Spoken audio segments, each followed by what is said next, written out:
Ready. তাহলে দেখ, যদি এই টাইপের কোনো একটা ম্যাথস দেওয়া থাকে ফিজিক্সে, তাহলে সলভ করতে হবে কি করে?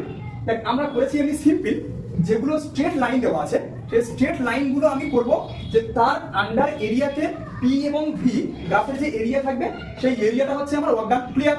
তাহলে এখানেও দেখ যে সার্কেল আছে, সেই সার্কেলের যে এরিয়াটা বা ক্ষেত্রফলটা হবে সেটাই হবে আমার কি ওয়ার্ক ডান। তাহলে দেখ, যদি এই ছোট x ধরি আর এই বড়টাকে যদি y ধরি, তাহলে একটা জিনিস দেখ যে ওয়ার্ক ডান অফ x কি হবে? যেহেতু সার্কেল আছে, তাহলে সার্কেলের জন্য আমরা কি জানি? পাই আর স্কয়ার।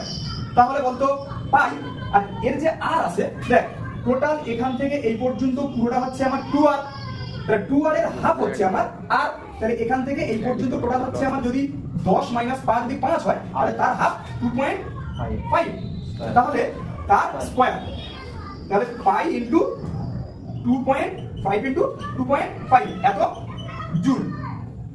আর যেটা বড়টা আছে একইভাবে w of y pi into R square, তাহলে পাই ইনটু আরটা হচ্ছে দেখ আমার 10 থেকে 20 মানে 10, তার হাফ মানে 5, 5 এর স্কয়ার, তার মানে 25 পাই। এবার একটা শর্টকাটে যদি এইভাবে তুই করতে না চাস, তাহলে একটা জিনিস মনে রাখবি যে যদি এরকম সার্কেল দেয়, সার্কেল থাকলে work done equal to plus minus pi by 4 delta P into delta V. কাজ ক্লিয়ার? তো তাহলে দেখ ফর এক্স, তাহলে আমার এটা যেহেতু আমার ক্লকওয়াইজ তাহলে প্লাস হবে, তাহলে দেখ প্লাস পাই বাই 4 নিয়ে নিলাম। এবার দেখ ডেল্টা পি, তাহলে ডেল্টা পি মানে p2 মাইনাস p1, তার মানে 25 মাইনাস 20 মানে 5 ইনটু ডেল্টা ভি, দেখ 10 থেকে 5 তার মানে 5, তাহলে পাই বাই 4 ইনটু 25।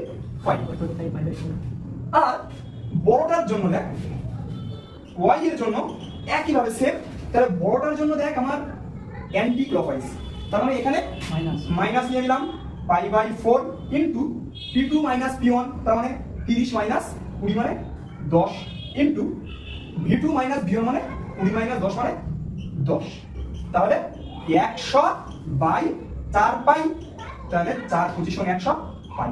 দেখ 25। ক্লিয়ার? ঠিক আছে।